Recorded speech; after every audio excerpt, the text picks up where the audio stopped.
Hey everybody, that was a weird jump. Hi, can everybody hear me okay?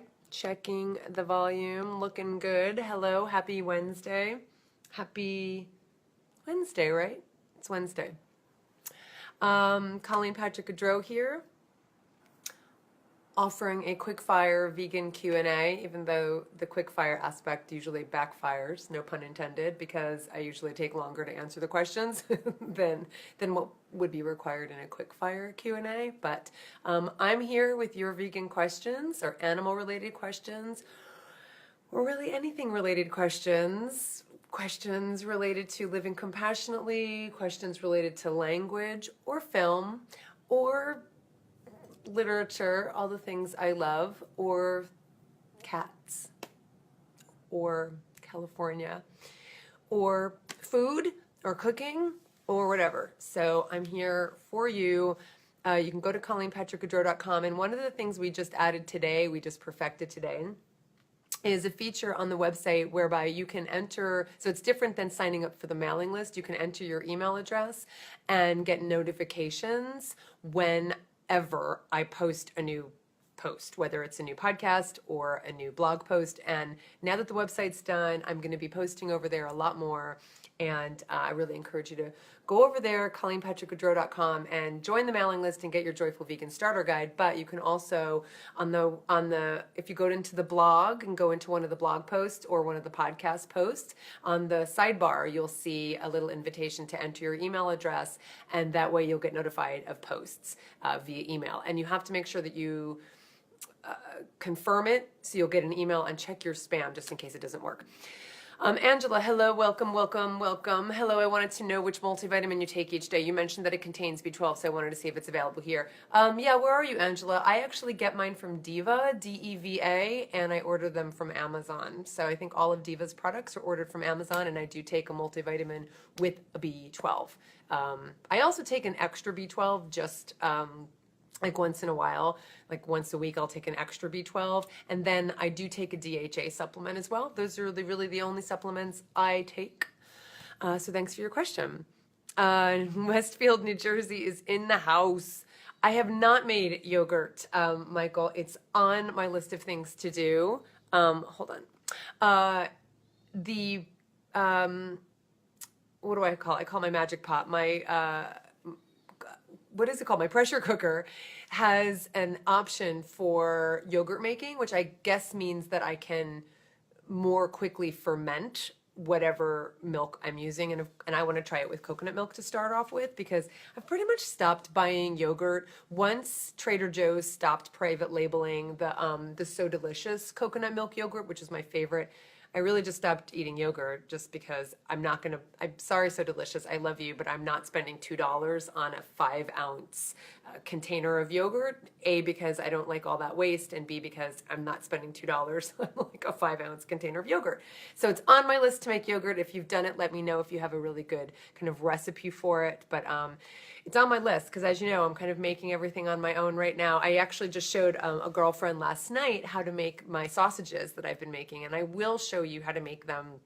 And I'm really excited. She ate them, and she said they were the best sausages she's ever had, like bar none, best sausages she's ever had. So yogurt is on the list. Delphina, I look pretty. Thank you, Delphina. You're pretty, Delphina. Hello, Tanya from New Zealand. Hello, Angela. Hello, Westfield in the house. If someone is following a vegan diet and having some hair loss, could it be a vitamin deficiency? Now, I am not here to give you any medical advice. I am not a doctor, nor am I a dietitian, nor am I a nutritionist. But I think I would say the first thing I would do is kind of step back and see if it's a real dramatic change. Lots of times when we make a change, anything that we notice after we make that change, we tend to attribute to the change. That doesn't mean that everything that happens in our lives is attributable to that one change we made, especially if it starts happening very quickly afterwards. So my understanding is there's not, it would have to be a very drastic nutrient deficiency to justify the kind of hair loss that would make you concerned that there's a nutrient deficiency. So if we're just talking like you go like this and there's hair, I do that every day. I actually had to clean out my drain yesterday. I won't go any further because there was so much hair in my drain. There's a natural amount of hair loss that we have. So I would just caution someone to be careful that they're not attributing every little thing they notice to a recent change they made. And then if they think there's something more serious, then I would recommend going to a doctor. That is my answer. Hello, Angela from Columbia, South Carolina. Columbia, I bet that has an animal in that name. I am obsessed with everything now, with everything related to animals and language, because the word Columbine is from the word Columba, which means dove.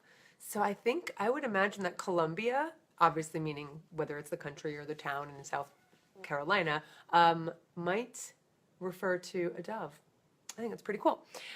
Christine, do you have any direction for a friend whose 4-year-old son wants to become vegetarian?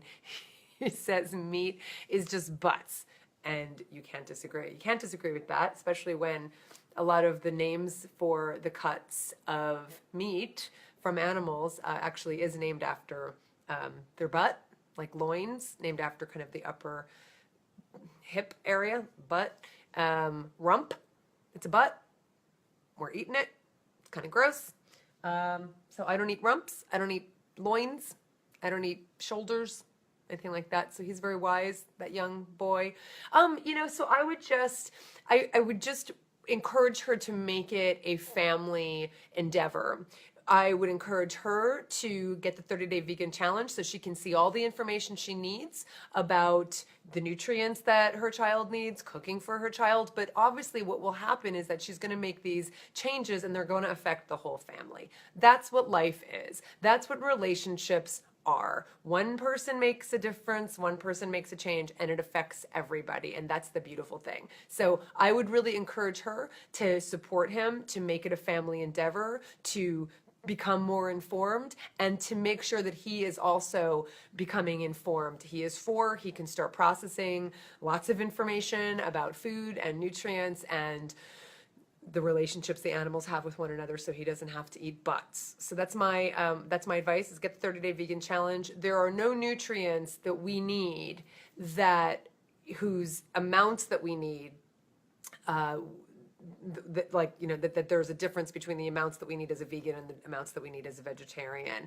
Just making sure we get all of our nutrients is important. And of course, she wants to make sure that that's happening for her and for her child. Butts, don't eat butts. Don't eat butts.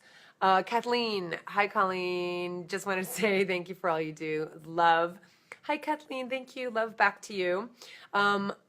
Michael, exactly. Thank you for agreeing with me. Appreciate that. Christine, hello from Denmark. Hello, Christine from Denmark. I love your work. Thank you, Colleen, for your way of spreading the vegan message. Thank you. Thank you, Christine. Yes, Michael says I can make it in my pressure cooker. I'm doing it. It's on my list. Sarah, how do you deal with eating vegan when you're visiting someone's house and they've made a non-vegan dish? I always feel so bad for declining. Thank you. You're amazing. You're sweet. So I talk about that phenomenon, scenario, situation in a lot of different podcast episodes.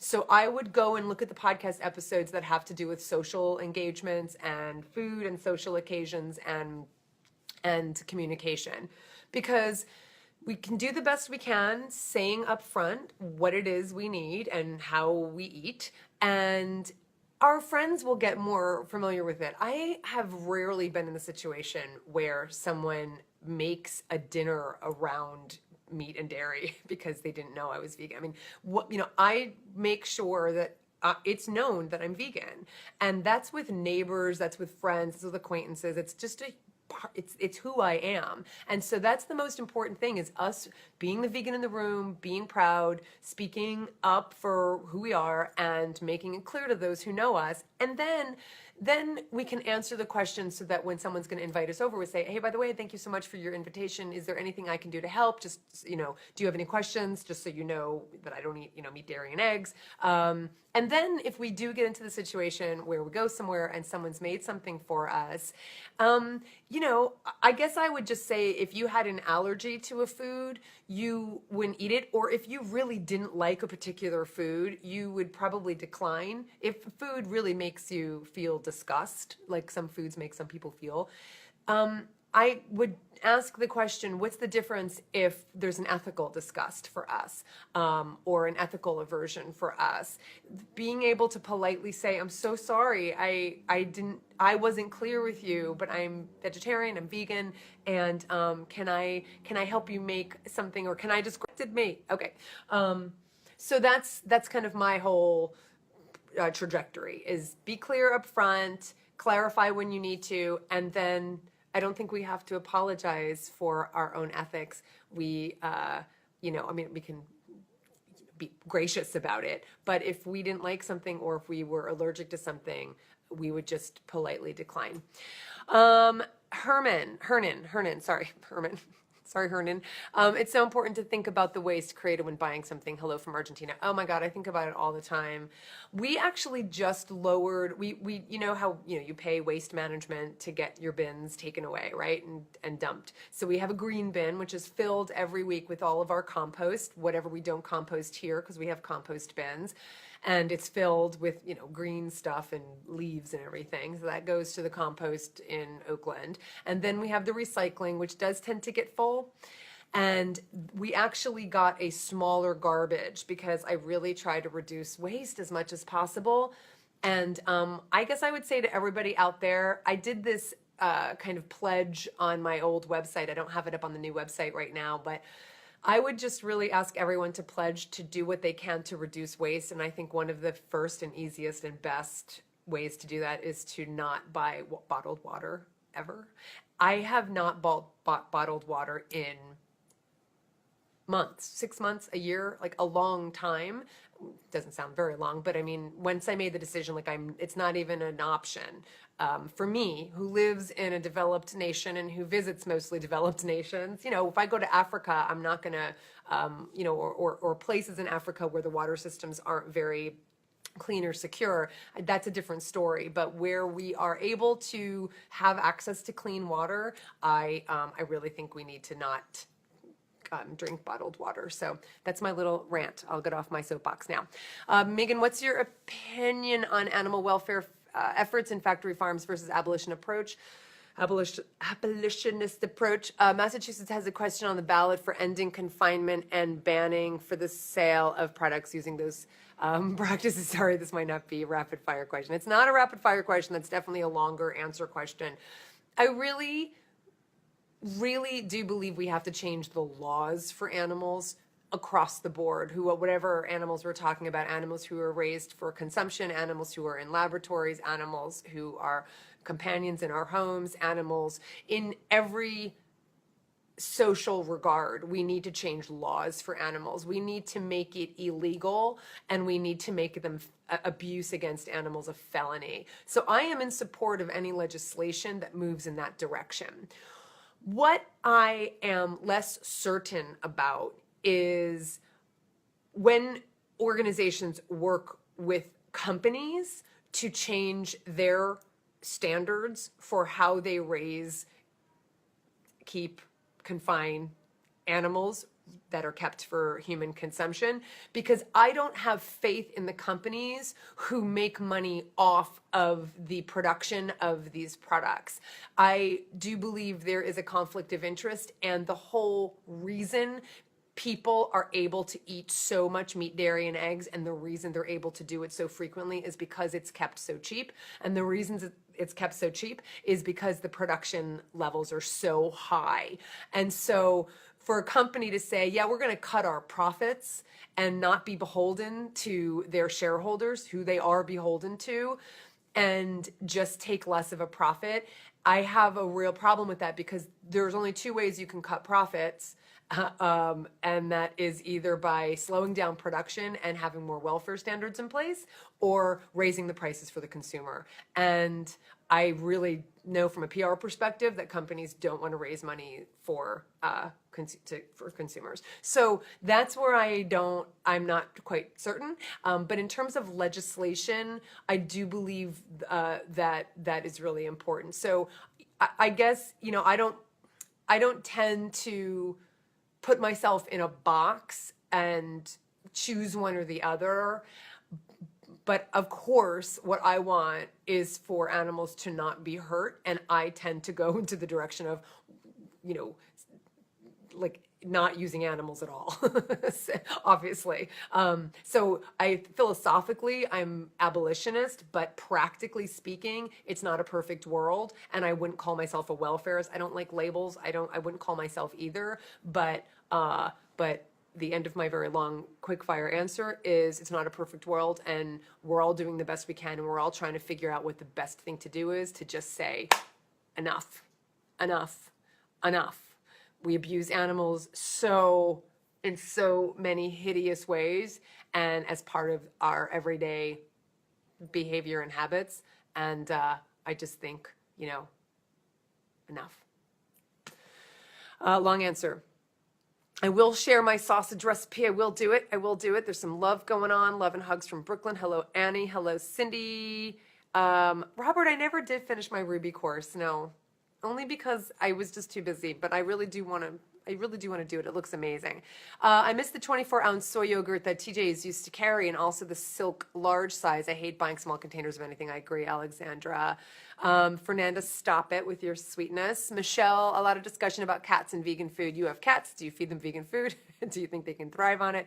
I've answered this question many, many times. I have a YouTube video on it, so go to my channel on YouTube. My short answer is no, I do not believe that it is the best thing for cats to be fed a vegan diet. They are obligate carnivores, and I'm not persuaded that that it's the best thing for them to not feed them animal flesh, even when it's supplemented, even when the vegan food is supplemented. So that's kind of my short answer, and I have a longer answer on my YouTube channel.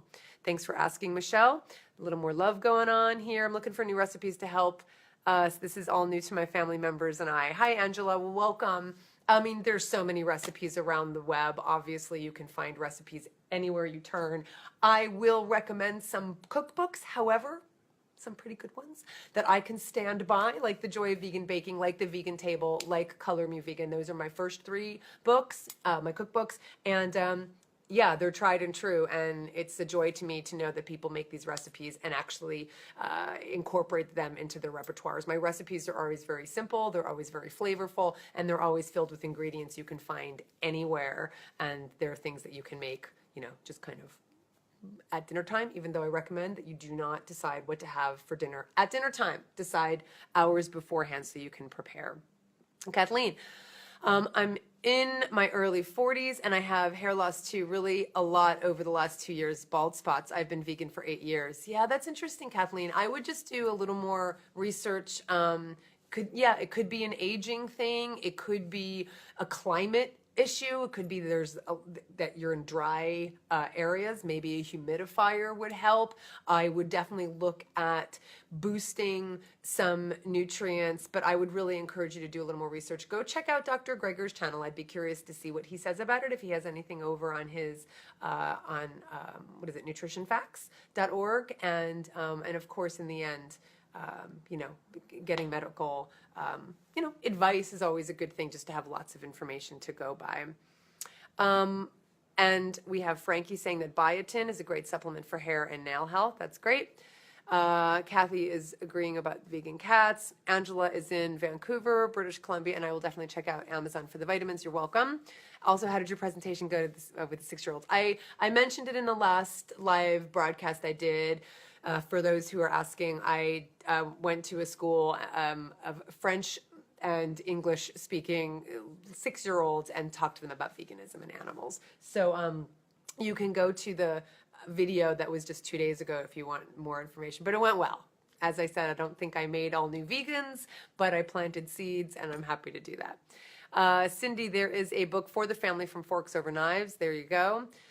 Going camping for the first time, any quick and camping friendly vegan recipes you can think of? Actually, Belinda, I got to get you the sausage recipe because if you make these sausages in advance, obviously you're going to have a fire. I assume you're going to have a fire. You can grill or pan grill or pan fry these sausages. You know, those kinds of things are great. Obviously, potatoes, cut them up in advance, put them in a water-filled container, and then some foil, and throw, you know, those potatoes over the fire.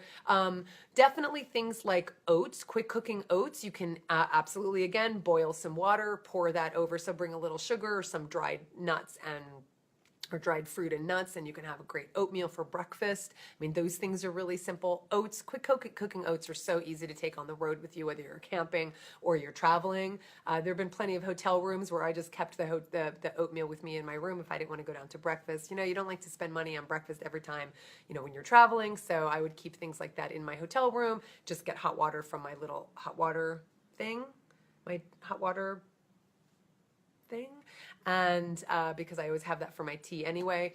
And then, yeah, then, you know, fresh fruit. And, but yeah, roasting vegetables I think is a really great thing to do over that fire.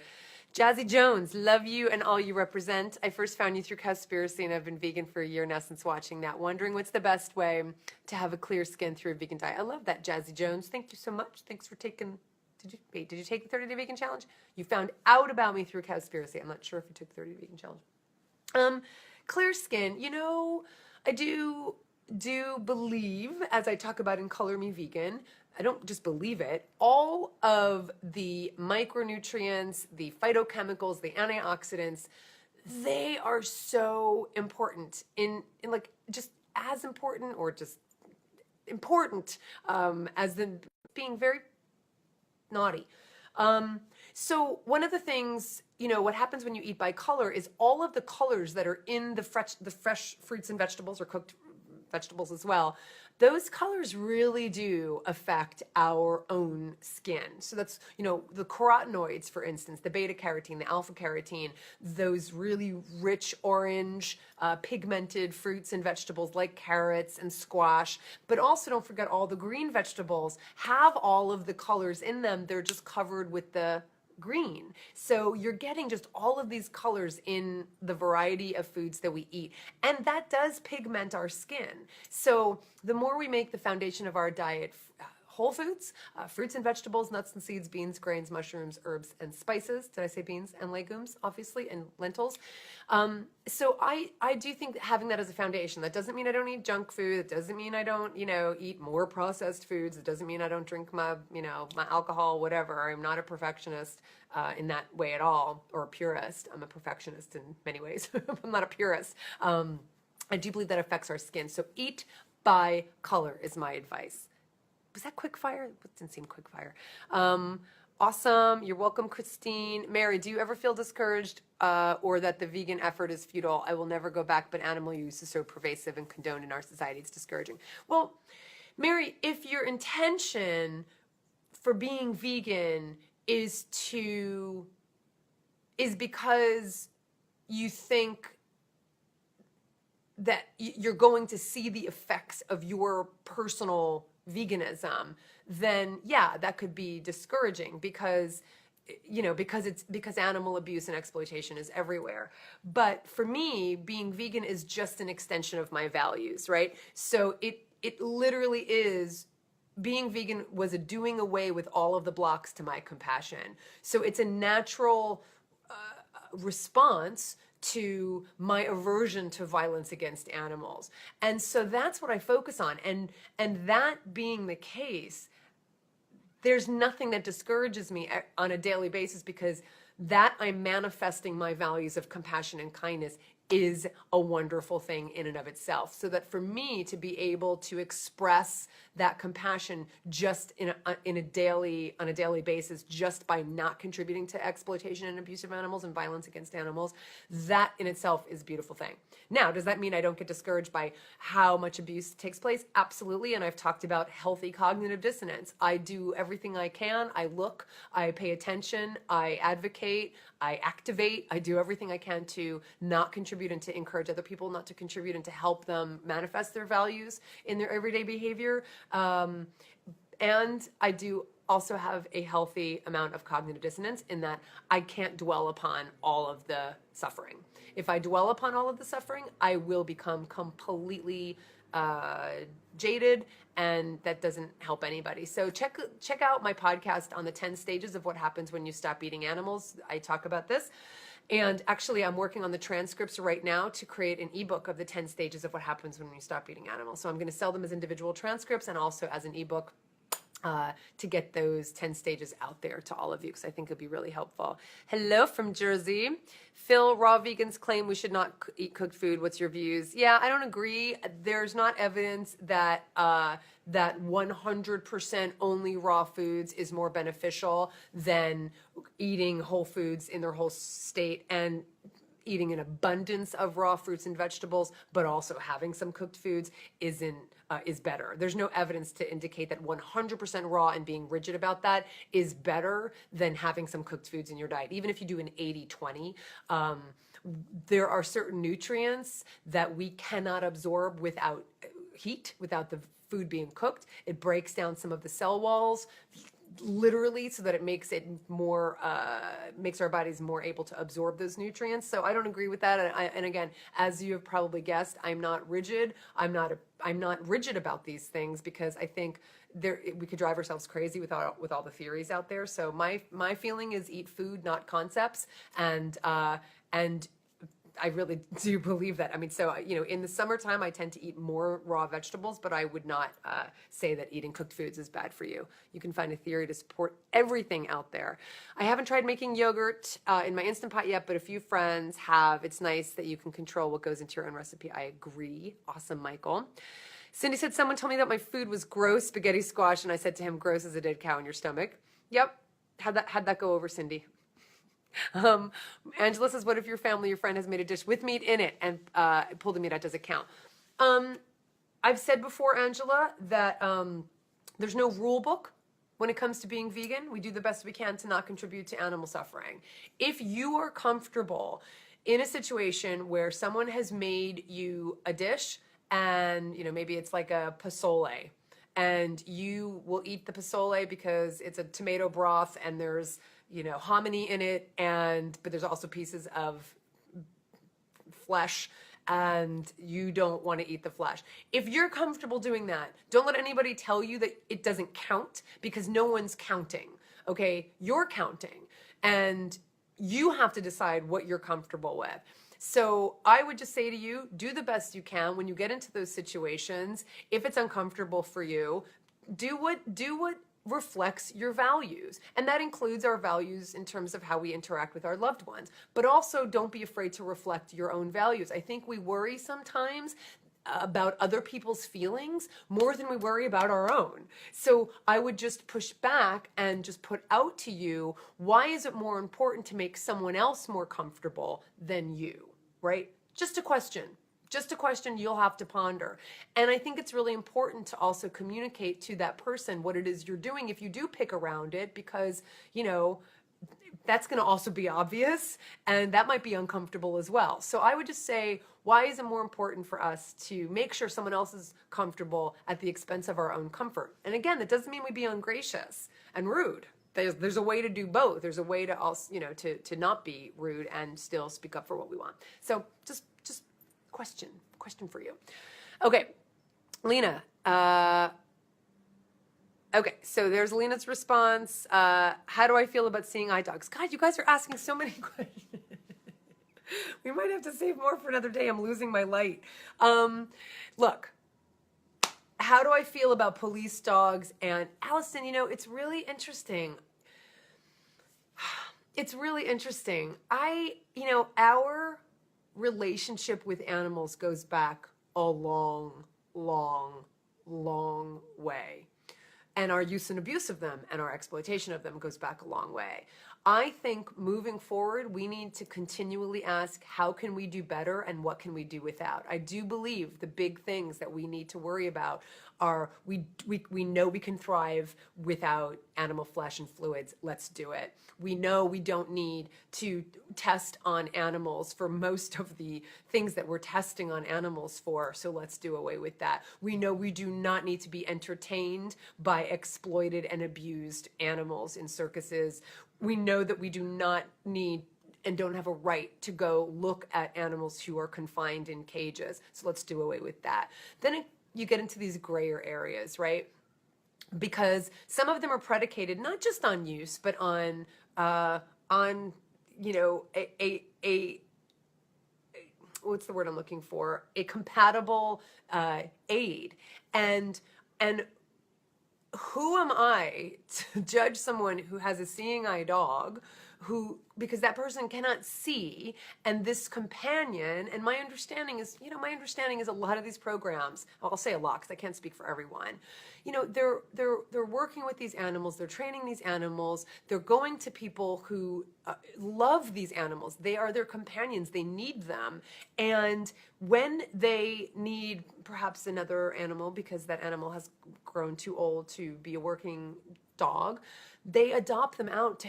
I know my brother-in-law and sister-in-law have a retired. For the last 2 dogs they've had retired seeing eye dogs.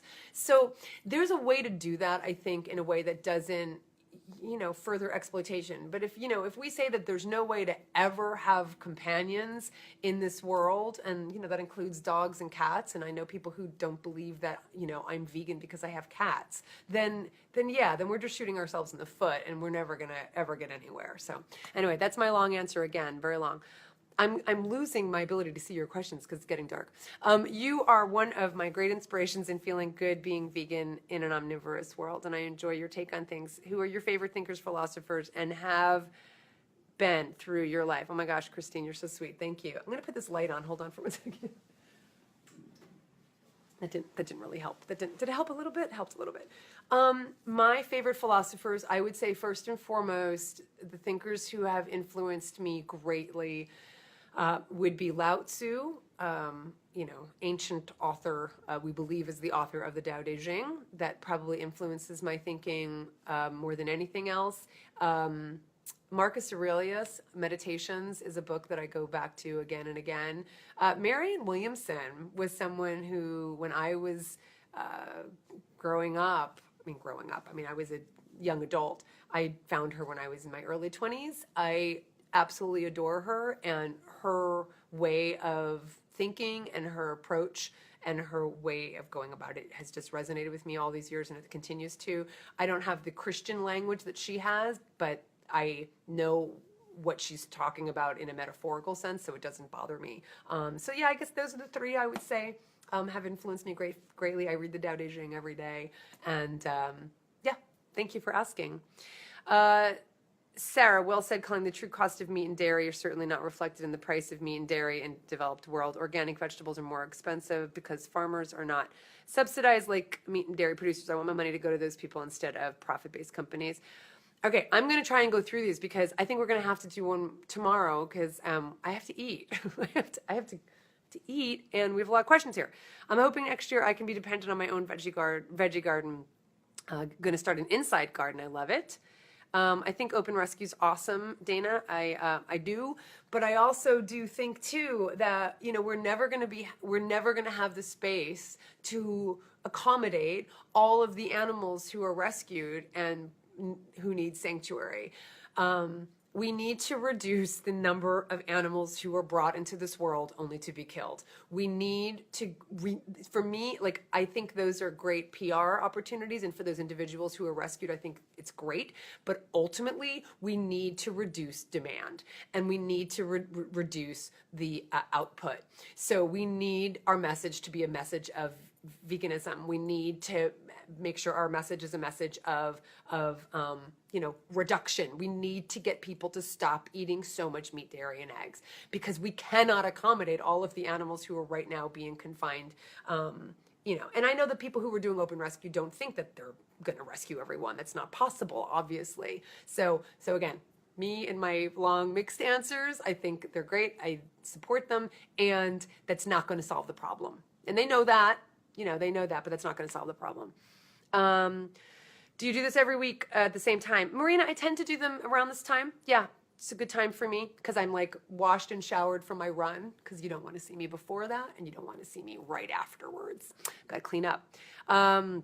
Veggies get expensive as well. After a while, I'm trying to get back to eating veggies.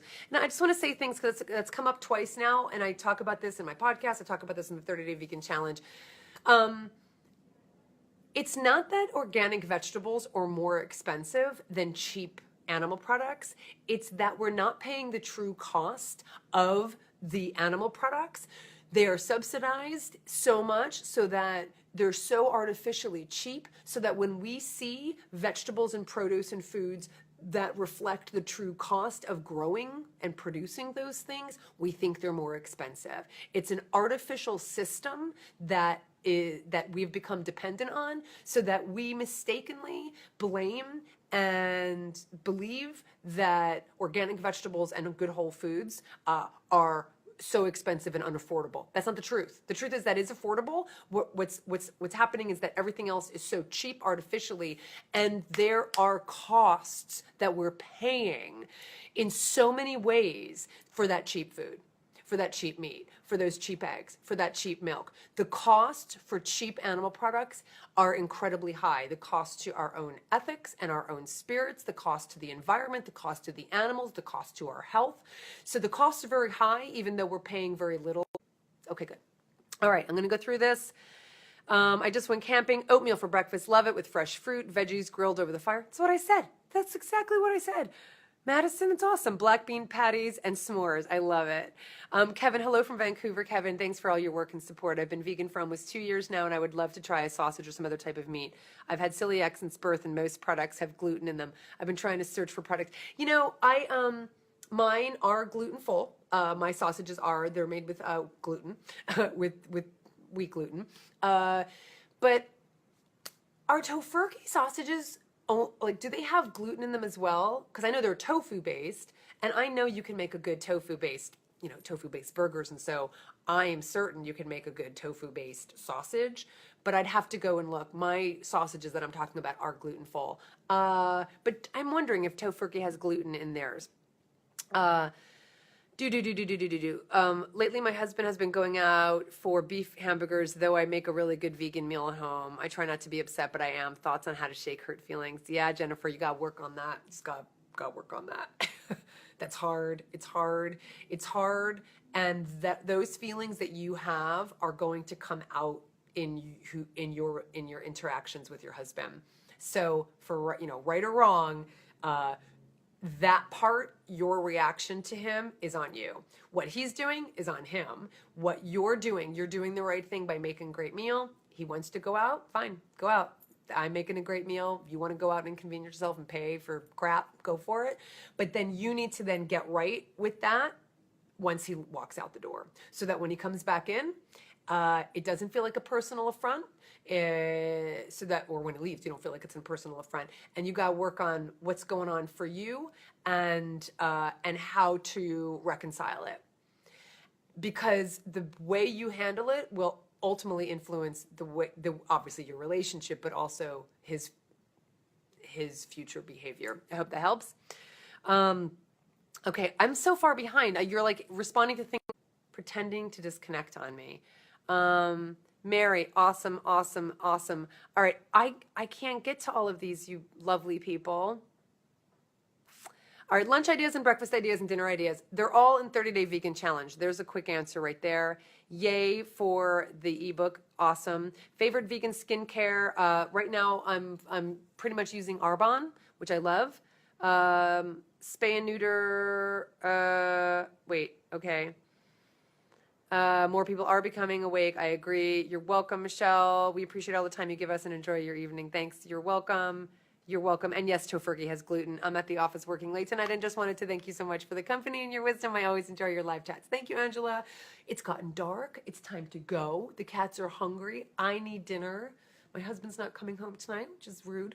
He has a dinner, business dinner. I'm gonna go get some dinner and I'm gonna work. I've got some toasts I want to start creating, and I've got some stuff in my head I want to get out of my head and put on paper, electronic paper, and really excited. So you are all awesome. Thank you so much for your kindness and your love and your questions and your compassion, and keep spreading the good word, doing what we can, reflecting our deepest values. That's all we can do, and I appreciate all of you for doing that every day. So have a wonderful night, and I will see you next time. Thanks, everybody. Thanks, Michelle. Got that in Ireland. I love that ring so much. Ireland, in a little town called Clifton in the very western part of Ireland. Thank you.